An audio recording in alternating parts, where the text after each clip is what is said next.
Here's the time to act. When the idea is hot and the emotion is strong. That's the time to act. You say, Mr. Rohn, I'd like to have a library like yours. See, if you feel strong about that, what you got to do is get the first book and then get the second book.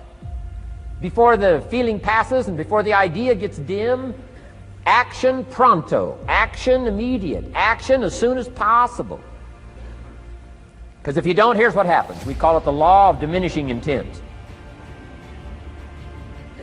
We intend to when the idea strikes us. We intend to when the emotion is high. But now if you don't translate that into action fairly soon, now the intent starts to diminish. And a month from now it's cold. A year from now, can't be found. So act. Set up a discipline when the emotions are high and the idea is strong and clear and powerful. That's the time to set up the discipline. Somebody talks about good health and you're stirred. Says, right, I need to get a book on nutrition. Get the book before the idea passes and before the emotion gets cold. Go for the book. Start the library. Start the process. Fall on the floor. Do some push-ups. Action. Got to take action. Otherwise, the wisdom is wasted. Otherwise, the emotion soon passes.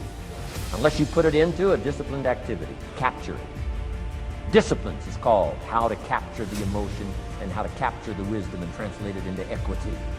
Disciplines. Now, here's what's important about disciplines. All disciplines affect each other. In fact, here's a good philosophical phrase. Everything affects everything else. Nothing stands alone. Don't be naive in saying, well, this doesn't matter. I'm telling you, everything matters. There are some things that matter more than others, but there isn't anything that doesn't matter.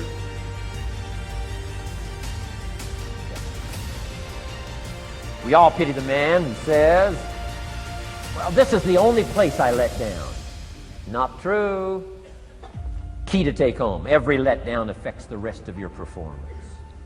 Every letdown affects the rest. This is part of the educational process on personal development. If you don't take the walk around the block, you probably won't do the apple a day. If you don't do the apple a day, you probably won't start building your library. If you don't build your library, you probably won't keep a journal, and you won't take pictures, and then you won't do this, you won't do wise things with your money, won't do wise things with your time, won't do wise things with your possibilities and relationships, and the first thing you know, 6 years of that accumulated, and we say you have messed up. So the whole key to reversing that process now is to start picking up these disciplines. Now here's the positive side. Every new discipline affects the rest of your disciplines. Every new one affects the rest. That's why action is so important. The least action, the smallest action. Take it. Because when you start accomplishing and the value starts to return from that one action, it'll inspire you to do the next one and the next one and the next one. You start walking around the block, it'll inspire you to get an apple. Get an apple, it'll inspire you to get a book. Get a book, it'll inspire you to get a journal. Get a journal, it'll inspire you to grow, develop some skills. All disciplines affect each other. Every lack affects the rest. Every new affects the rest. The key is to diminish the lack and set up the new. And you've started a whole new life process. Key. Also, one more thought on discipline. Here's the greatest value of discipline. Self-worth. Self-esteem. People are teaching self-esteem these days, but they don't connect it to disciplines. The least lack of discipline, and it starts to erode our psyche. One of the greatest temptations is to just ease up a little bit, right? The slightest lack of doing your best starts to erode the psyche. Instead of doing your best, doing just a little less than your best. Sure enough, you say, well, it's just going to affect my sales. No, it's going to affect your consciousness. It's going to affect your philosophy. Now you've begun in the slightest way to affect your own philosophy. Here's the problem with the least neglect. Neglect starts as an infection. And if you don't take care of it, it becomes a disease. And one neglect leads to another. And the worst of all, when neglect starts, it diminishes our self-worth, our self-confidence, our self-value. You say, well, how can I get back my self-respect? I'm telling you, you don't have to go to 29 classes. All you have to do is start the smallest discipline that now corresponds to your own philosophy, like I should, and I could, and I will. No longer will I let neglect stack up on me so that I will have the sorry scenario 6 years from now, giving some excuse instead of celebrating my progress. That's the key to discipline. Okay? Let's get kids involved in the least of discipline. One more, and then one more, and then another one, and then another one, and then some more. And the first thing you know, you're starting to weave the tapestry of a disciplined life into which you can pour more wisdom and more attitude and more strong feeling, more faith and more courage. Now you've got something, a vessel in which to put it. And now the equities start to flow. And the early return, I'm telling you, if you'll start this process, the early return will have you so excited. You'll commit yourself to this strategy for the rest of your life. You'll never go back to the old ways. Join a new crowd. Join a new group. The disciplines to do it. Take action. I recommended the last time I was here the little book, Richest Man in Babylon, and I said I've lectured now to over 3 million people in the last 33 years, and I've recommended this little book to almost all of them, I think.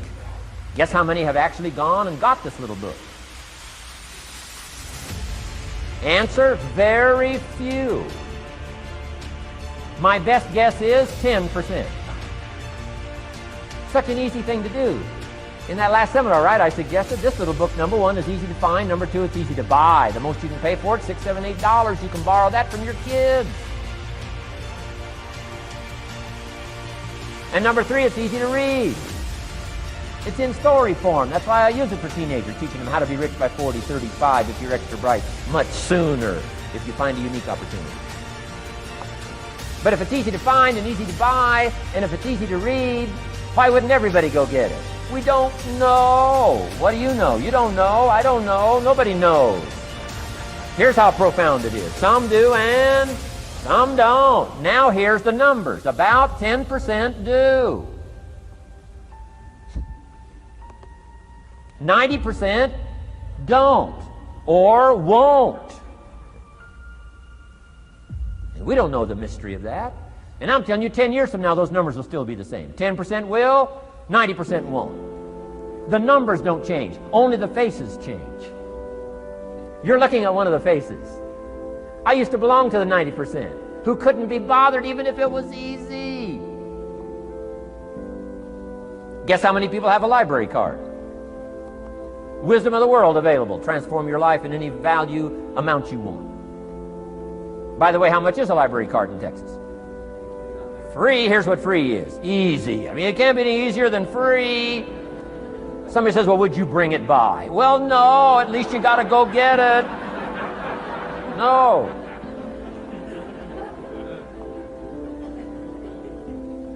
Wisdom of the world available. Transform your life spiritually, socially, personally, economically, and every other way. Teach you how to be rich and powerful and sophisticated and healthy, influential. How many people have a library card? Answer, 3%. 95, 97% couldn't be bothered. Guy specializes in happy hour, but he doesn't have a card. And now readily and quickly blames the government and blames his company and blames policy and blames the pay scale. When if he only knew, if he joined the 3%, here's my advice to you today. Walk away from the 97%. Don't talk like they talk. Don't act like they act. Don't go where they go. Don't specialize in what they specialize in. Throw away the blame lists they cling to. Start you a new life.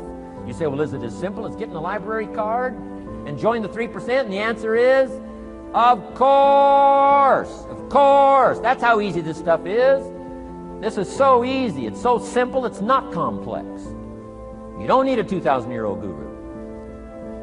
You don't need multi-track affirmations. I'm telling you, don't. Affirmation without discipline is the beginning of delusion. Key. Don't let somebody sweep you into some contrary way to nature itself says, unless you labor. The miracle of the seed and the soil and the seasons and God and all the other stuff that's available, sunshine and rain, that's not available to you by affirmation. It is only available to you by labor. So labor well. Okay. Learn well. Discipline yourself well. And you can have all the treasures you want. This stuff's easy and simple. It's not ocean waves and seagulls. You don't have to move to Sedona where all the force fields come together. in Arizona.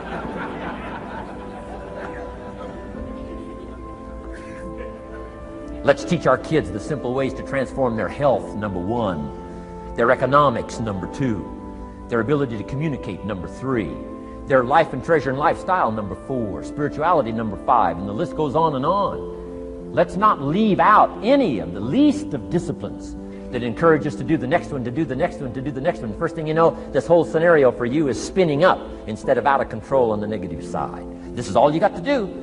It's as simple as this. It's as simple as a start, committing yourself to life change. And once you start down this road, I promise you, you'll join the 10% and the 3%.